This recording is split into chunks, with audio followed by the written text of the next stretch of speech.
We are joined by the MMA Junkie 2020 Coach of the Year, Tyson Chartier. Tyson, how are you doing today, man? How are you feeling? It's exciting to have you on. I'm doing good, man. I always point out, I gotta say co-coach because I got co-coach of the year with Eric Nixick. Anytime he catches me slipping and saying coach of the year, he's always like, bro, you're co-coach. So yeah, no, I'm doing good, man. How you guys doing? Really good, really good. We're excited, man. We've been excited to get you in here. Rob Font and Calvin Kattar are both two of our favorite guys, and so it's awesome to be talking to the head of the New England Cartel. Tell us a little bit more about how New England Cartel came to be, man. A lot of people just see the gear and they think it's sick, but a lot of them don't really understand how close knit you guys are down there. Yeah, we're like brothers, you know. I'd be like Uncle T. I'm the older brother, and yeah, it started out as Rob as my training partner. I think he's 7 or 8 years younger than me, and I was already kind of into my amateur MMA career, and he was kind of watching us train, and I took him under my wing and just started helping him train MMA. Next thing you know, I'm cornering for his fights. Next time, I'm getting him fights, and we just kept going and going and going, and finally it was. We kind of outgrew where we were at. We had some different ideas on how we could do things, and we went out on our own. And Calvin came with us. So then I had this vision of, building camps around elite fighters. Not having fighters build their camps around a gym, but doing the opposite is really kind of the boxing approach. Is putting together these boutique, high-level style camps where we work on the fighter's schedule. We bring in the best coaches, the best training partners, and really just everyone in the room is there for Rob when he's training. Everyone in the room is there for Calvin when he's training. And I think there's a lot of synergy in that. It's obviously proven to be successful. And I think the combination of me, Rob, and Calvin, the relationships that we have, the personalities, the trust that's been built, it's obviously yielded some pretty good results. So it's been yeah, it's not just a company that sells swag on the internet. We're like brothers. So, how did you get into fighting? Because some people might not know you were a pro fighter yourself before getting into this, and you fought for some notable companies like CES. So, what got you into fighting initially? A lot of your guys specialize in boxing. I just heard you like taking the boxing approach. Do you have any special ties into boxing as well? Other than my name, I have no ties to boxing. It's just growing up, everybody's like, "Oh, Mike Tyson," But yeah, no, I was more of a grappler. I wrestled in high school, played lacrosse in college, and then coached lacrosse in grad school. I got my MBA and did the recruiting. And then for like a year after grad school, I was just playing pickup basketball and lifting weights, and I was so bored. And I watched a few UFCs and kind of thought I would like to try jiu-jitsu. And so I just tried a couple of jiu-jitsu classes and, caught the bug. And one of my training partners was getting ready for a fight. He was the first person in that gym that had ever taken an MMA fight. And he asked me to train with him and, help him with some of the wrestling. And I did that, and I coordinated him for his first fight. And then I was like, all right, you know what? This is probably 2006. I was like, I'd love to do one fight someday, and then that turned into, I think I had a total of 15 fights with amateur and pro. But I never had any delusions of going to the UFC. It was really just like a challenge of myself. I was, I had a desk job. I was making good money in tech sales, and I just wanted to challenge myself, get in shape, have something to compete in, have that brotherhood of the team. And that's really how I got into it. But the guys being good at boxing, I just lucked out. Rob just happens to not have a boxing background, but have a really, really good jab and a great mind for the game with good footwork. And Calvin, he started out right out of high school learning how to punch from Mickey Ward and his coaches. So both those guys have a good boxing base, but Calvin's also a really good high school wrestler, and Rob's got a brown belt in jiu-jitsu. He's really a sandbagger. He's a black belt. But, Rob's got a really good ground game too. And, yeah, I'm just fortunate that I got two guys there that do have good boxing and can use it when they need to. Yeah, Tyson, you 4-3 professionally in your mixed martial arts record. So I mean, you've tasted that victory. Oh man, what do you miss about being in the cage yourself? We're going on 10 years now since you fought. Is there anything, especially being around it still now? What do you miss about it? I just miss the competitive aspect of it. Once you grow up, I played football, baseball, basketball, gymnastics, lacrosse in college. Wrestling. It's like I'd done sports my whole life, and then you get out of college, and I got to continue doing sports for a little while. And it's been almost 10 years since my last fight, and you miss that competitiveness of like that, the nerves going in the cage, and then getting getting that win, the rush of the crowd, all that stuff. You miss that, but I get that from the fighters now. You know, when Rob and Calvin win or lose, I feel it. That's my competition now, is when they compete. And yeah, I mean, 4-3, I was not, you know, I look back on my fighting career, and I always joke around that I peaked as an amateur. I think I started out 7-0 as an amateur, and then got a desk job, and then I think went 4-4 in my next 8 fights. But I learned a lot of lessons that I carry over to these guys. Like, you know, I can tell if they're having a crappy day. I can literally look them in the eye and be like, I get it, you know. They're having a tough round in between rounds. I look them in the eye. I can tell them, like, listen, you got rushed up that round. Let's get back this round. So I think it gave me valuable insight into the mental side of fighting, and then also like the physical side of like what a real camp feels like. So I think I've parlayed that, you know, an unsuccessful MMA career into a successful coaching career. So what exactly made you transition into more of the coaching aspect of things and also managing? Because after talking to Rob, we found out you're not just the coach, you do a lot more than that. Could you elaborate on that a little bit? What all do you do, and how did you make that transition?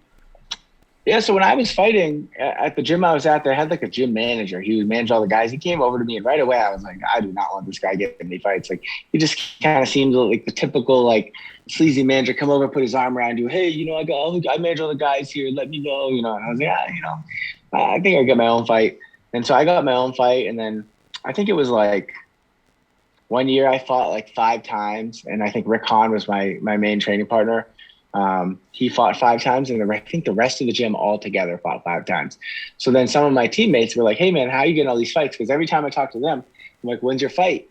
And they were like, oh, I think I'm fighting in like 2 months against some karate guy from New York. It was always the same thing. It's like, what's his name? It's like, oh, I don't know his name yet.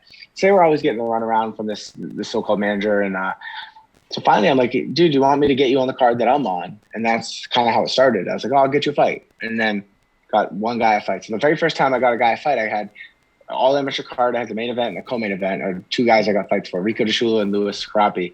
And they both won. And then next thing you know, I was getting them all fights. And then guys like Rob were still not training MMA. They were like, hey, you know, can you give me a fight? You know, and that's kind of how it happened. I never wanted to be a manager. No one in their right mind, unless you're like a sociopath, like wants to be a manager, because it's like, it's not fun, you know. Like, I do it to protect the people I love and young fighters that I don't want to see some of these other managers that are in it for the wrong reasons taking advantage of them. So that's how it started. And I only partner with good people that I believe in. So, you know, we keep it pretty small, but that's how I got into managing. And then while I was doing that, getting them all the fights, I realized I was like, all right, I'm cornering all these guys in their fights. I'm running their practices. I'm bringing in sparring partners. So I organically became a coach too. And this is while I was doing my own fight. So I was like, yeah, then the transition was interesting because it was like I would have a fight, but there would be like an even number. So I would sit rounds out and give my teammates rounds instead of myself, because it was like, all right, well, I'm older than they are. I'm not going to the UFC. They have a bigger future than I do. So it's like, it's not as big of a deal if I'm not peak performance going into my fight. I was trying to be more selfless and not be selfish. It probably cost me a little bit, but, you know, at the end of the day, I was putting their careers ahead of mine. And I think some of the guys saw that, you know, guys like Rob and those guys really saw like how dedicated I was before they were stars, you know, before anybody thought they were on the UFC radar or anything like that. I was treating them how I'd want to be treated. And that's hard to find in MMA, I think.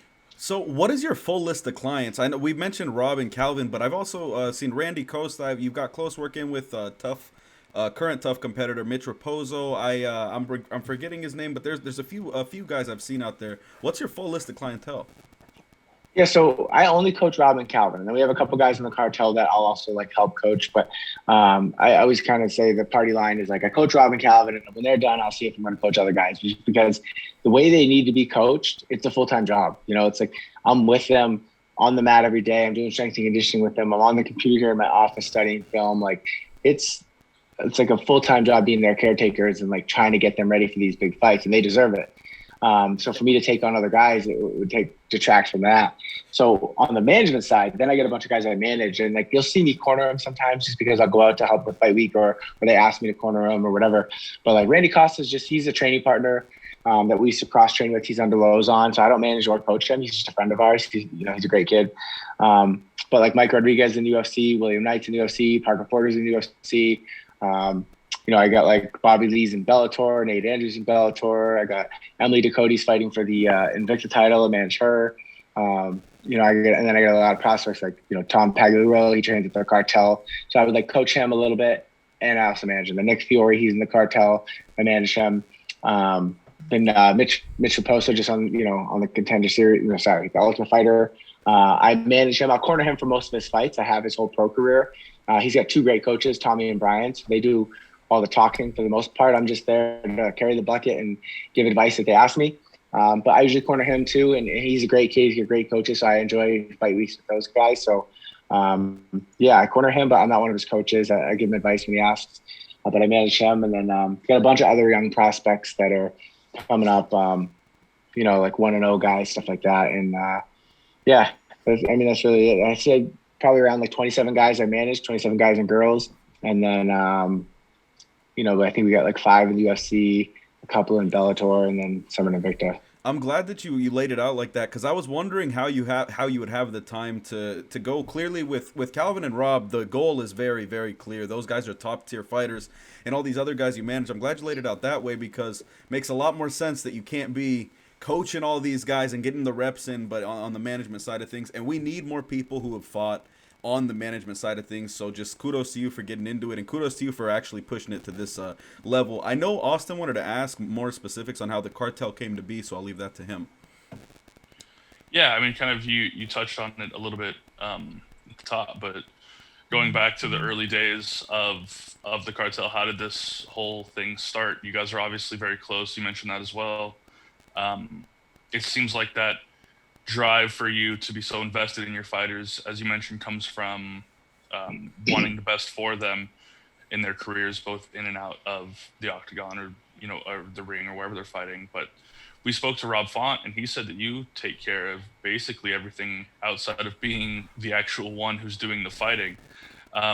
Is that a role that you planned on taking on when this came to be, or is it kind of just how things have gone as time has passed? I'd say my role has been very fluid. It's like I have a whatever it takes approach. It's if there's a hole, I got to fill it, and if I'm the person that needs to fill it, I'll fill it. So I would say that there's definitely been more responsibility that I've taken on as the careers have progressed, but there's also some responsibility that will take away. Like Catherine, his girlfriend's taken like the huge, I always joke around. It's like, I don't text Rob about anything. I text his girlfriend. And then she handles the meal prep, what to pack, stuff like that. Like me and her work very closely, and like me and her together are like team Font. And then we make sure that we get everything that doesn't have to do with being on the mat. We have that covered. And then obviously there's the coaching stuff on the mat. It was really like, there was no set formula on how to do what we're doing. It was literally just like, hey, he needs this, I'll do it. He needs that, I'll do it. And then there was we were at another gym, and we realized it was we were just wasting a lot of time. It was a lot of people showing up late. Sparring's at 11. I'm there at 11 to start sparring, and other coaches aren't there, So it's we're starting sparring without the other coaches. It's well, how's that person your coach, So it's it just kind of happened. It was never hey, let's have an exit strategy. It was one day Rob came to me, and because it was never about me. There was definitely things that I would have liked to change, but it wasn't my gym. It wasn't my team. I was just doing whatever I needed to do as a volunteer. And then finally, it was 3.5 years ago, Rob came and he's listen, I'm ready to make a move. What do you think about getting, doing our own thing? Let's start a new team. You be my head coach. Because at that point, I was always called his manager, and I was never really called a coach, even though we all knew I was his coach, Mm-hmm. And he was like, "What do you think?" And at first I said no. I was like, let's figure this out. Let's resolve these other issues. We can make it smoother. And he's like, "Dude, you can do this." He believed in me, and he's like, "You're already doing it anyway. Why not? Let's just do it right." He's like, "Well, how do you think it could work? Do you think you could put a new camp together?" And then, I sat on it for a little bit, and I really started to think how can we get to the top? And I always had these other ideas, and it was kind of a risk, it was a little bit of an experiment. And I just had this theory that if we could keep the circle small, pay attention to all the mundane, minute details, and then who's in the room, control everything, and really build the camp around the fighter, I felt like we could yield really, really positive results and do something special. And it fortunately it's worked, and I'm not gonna say it's gonna work for every fighter or every coach, but I felt like with the group that we had, it's something that we could have done and we are doing. And, it's kudos to Rob for seeing that in me before I saw it in myself. But, it's cool how far we've come since then. I think, it's always scary. Change is scary, right? Anything you do, it's scary, but, we did it, and it's definitely been a blessing. Do you think that this, like small, like you said, boutique was the term you used, the boutique camp where it's one trainer or a couple of trainers and a very, very small roster, like you mentioned, you're training primarily just Calvin and Rob. Do you think that will continue to grow as a strategy moving forward in the mixed martial arts world, or do you think that these mega camps that we've seen recently and even further back, I mean, even in the 90s, you had, shootbox and all these camps, and then it's moved forward into kind of modern times with the ATTs of the world. Do you think that those mega camps continue to thrive in the way they are now, or do you think that fighters are going to start to say, hey, I would like some more personalized care like what they do up in the cartel? Yeah, I really think there's different ways to skin a cat, and every fighter is different. Some fighters won't do well with the boutique feel, and other fighters won't do well with the mega camp feel. I think there's a benefit in the mega camp that you can go and just get thrown into a Shark Tank, get the shit beat out of you, and see if you can come out alive, and kind of toughens you. But when you get guys that are already tough, now you need to be smart and train smarter, and then really start to fill in some holes and make sure you're improving. You don't need to be tougher. You're already tough.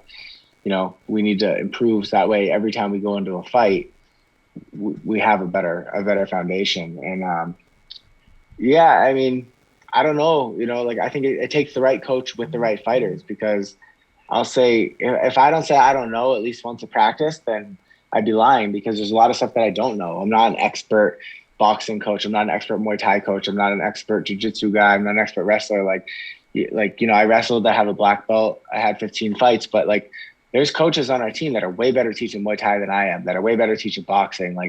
I'm more of the overall MMA strategy guy. I'm not going to fix your jab, but I'm going to tell you when to throw it. And I feel like I'm smart enough to know my limitations, but and bring that other coach up. Rob asked me a question, let's ask Sean about that one, and then I'm learning from the coaches on the fly. Where I think you see a lot in MMA is where there's so many different coaches. One coach kind of wants to jockey for the head coaching role.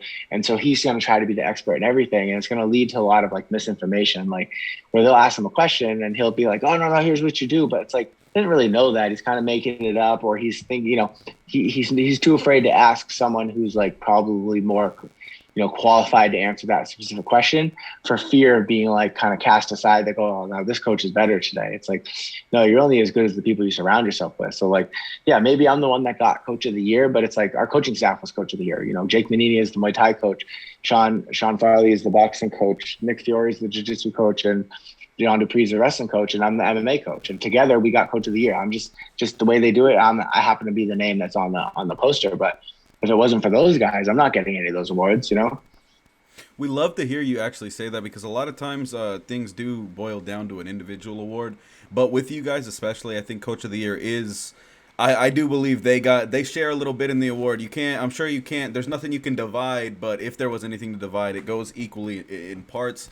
I wanted to rewind a little bit, because I saw an Instagram post of yours where you said basically you and Mitch Raposo were pretty close. You took him to his first lap dance, if I remember.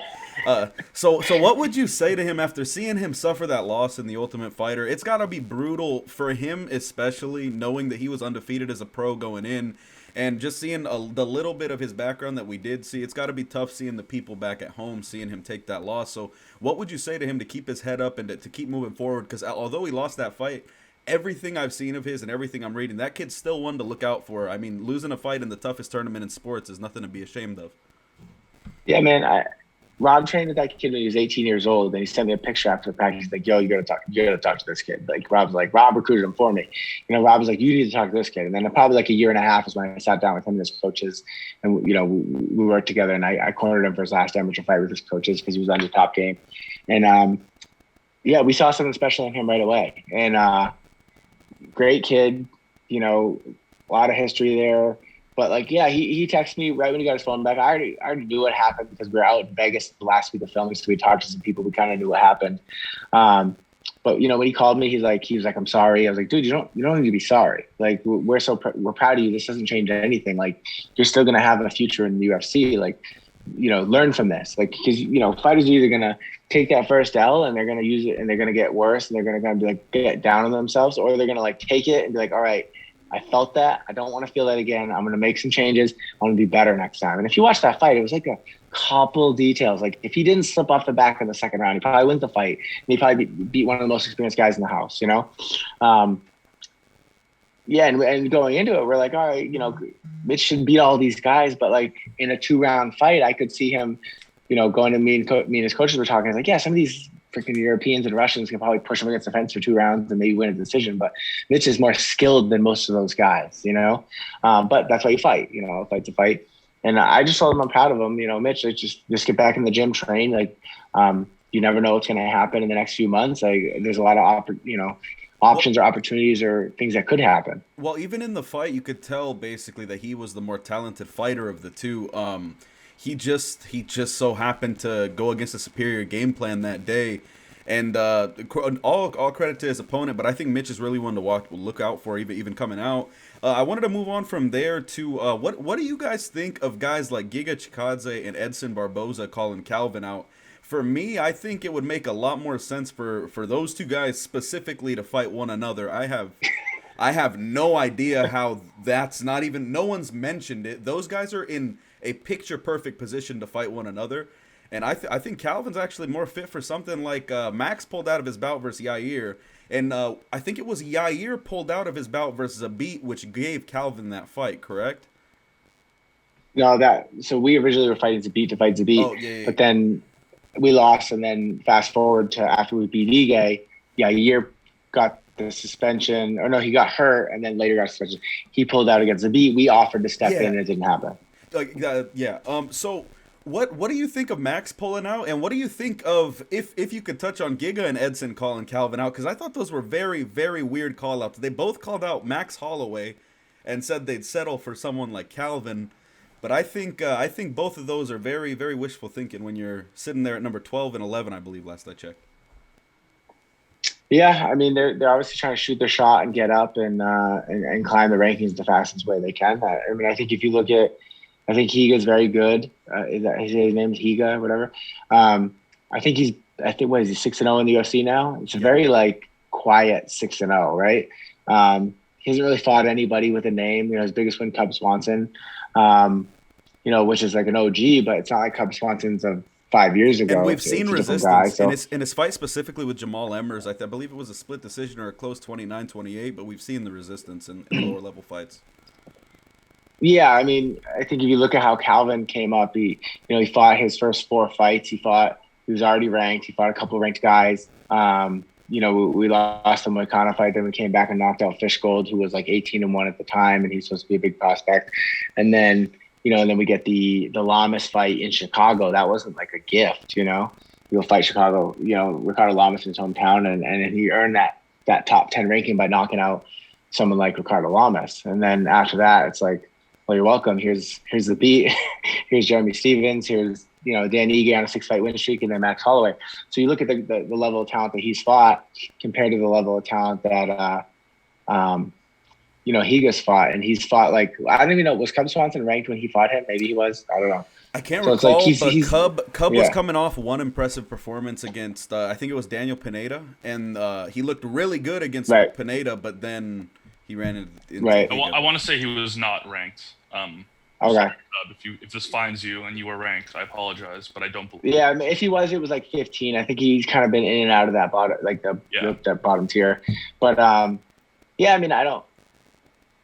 He's got to shoot a shot. I can't argue with. He's got a coaching staff and management around him that's gonna advise him on what to do. I heard it and I was like, it seems like a wasted opportunity because you got, Barboza. I don't think Barboza was available yet because I think he was still fighting Burgos coming up. Yeah. But then they had Arnold Allen sitting out there on a long win streak who, you probably match up well against. It would have been, do a little research. We're not even available and you're calling us out. It was a weird call out, because we're not even active and we've kind of already put the narrative out there that we're going to not fight till the fall. So it was good. To me, it was you have this big stage. It's make make a call out that makes sense, but maybe I'm the idiot because you know what? It was a call out that everybody thinks didn't make sense, but we're still talking about it. So, Exactly. So yeah, I don't know. Like maybe they're smarter than we are, but yeah, it was a little bit of a weird call out. I don't necessarily know if he's earned to fight the number 5 guy yet, but that's up to the UFC to decide. Like our job is to, fight who they put in front of us with reason on, but we just have to make sure that we're in a timeline that, makes sense for Calvin's health, and then ideally numbers that make sense to progress to try to get back into a contention spot. So yeah, I mean they're gonna do their thing, but let them do it. A little bit off topic, but I would like to see Higa versus Barboza. Would be a fun fight. I think that's a perfect fight, and this is a little off topic, but are you by chance a fan of basketball at all? I play, believe it or not, I'm like 5'7", but I played till 8th grade, and then I was a fan, but I don't have enough time to follow it anymore. Why? We're gonna build a super team. What are we gonna do? You look almost from here identical to Jason Kidd to me. Like looking at you, I see Jason Kidd at the bottom of my screen. That is crazy. But I know Austin wanted to touch on some of what Rob's got coming up. I touched on Calvin. He'll touch on Rob and some of what's going on in that division. Okay. Yeah, no doubt. I wanted to see. I wanted to get your input on a couple of fights prior. Aljo and Jan, we assume at some point that's going to get ran back again, and then if we get a hypothetical fight with say Sandhagen and TJ, where do you think those go? Without making too many waves or maybe stirring up too much, how do you think TJ and Sandhagen would be hypothetical because they're fighting in July, right? Yeah, they got moved, but yeah, they're still going. Yeah, July 17th, I think or July 24th, maybe. I think they're the main event, July 24th, and Max was the 17th. So yeah, so I picked Sandhagen in that fight. I think I just think based on the fact that what you hear about through the rumor mill about when they trained together, Sandhagen was like doing really well with TJ. Obviously, a fight's different, but then this is a fight that like Sandhagen's team was like excited about, and from what I've heard, is TJ's team was kind of like, well, we'd rather fight for a title, but they kind of this was like not their first option, so they weren't super excited about it. So I think. So where does Rob go from there then? So if this plays out kind of the way that you're describing, where does Rob go from there? Do you think? No, I really don't think we have any say on how it plays out. Like how I'd like it to pull out is Sandhagen beats TJ, but like looks shitty doing it, and then they're like, you know what, Rob is better than TJ. He's gonna get the next title shot. Like in a perfect world, that's what happens. Because I don't want to wish anybody to get hurt, right? Let's say Sandhagen beat him, but then got hurt, and he can't beat him now. Now we get the shot, right? But like I don't want to wish that on anybody. So like let's say Sandhagen wins, but just doesn't look good, and then they're like, you know what, or he's like, hey, I need to take some time to work on things, and then we get to leapfrog, get the next title shot. Like that's a perfect world. But maybe Sandhagen wins and looks amazing. Then we have to fight again, and maybe we end up fighting the loser in Aljo and Jan. Let's say the names play out and the big name gets the fight. What would you think of like something like the winner of Aldo and Pedro Munoz? Because that's a little bit, it's definitely a little bit lower of a fight, but that's still Aldo. I believe is 4 right now. Munoz is 7 or 8. Winner of that fight would be top 5 for sure. And Aldo he's got only one direction to go up. Yeah.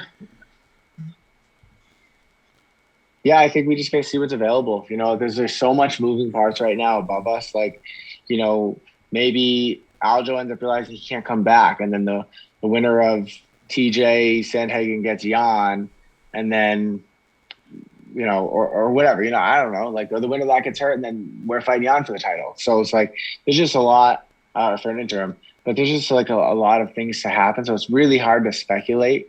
But in a perfect world, I'd love to go fight for the title next fight. But there's just so much that we don't have control over. Like, any of those guys, you get to fight, get one back against Munoz. I think that would be like lowest on the totem pole of things we're excited about, because it's like, 2 fights ago, it would have been great to get the Munoz fight back. But we're in a position now where we're number 3. It's like we don't want to necessarily fight backwards. You climb too far now. You're going backwards. And it's not so it's like, and he said no to the rematch against us a couple times. So we're like, do we want to say no to him? But, so we'll, I get why they'd want to rematch us if they could. Makes sense. So, we just have to see how the TJ and Corey fight plays out, and then see when that title fight actually gets booked. And then get some information from the UFC on how they want to make the next move, and then we'll all be able to make decisions together. But at the end of the day, like, we have to just be ready to fight and beat whoever they put in front of us to earn a title shot. Yeah, and glad to hear it. We love to hear guys who are willing to just kind of take what's put in front of them and move up. And in the 135-pound division, in my opinion, that's the most competitive and most talented division the UFC's got today.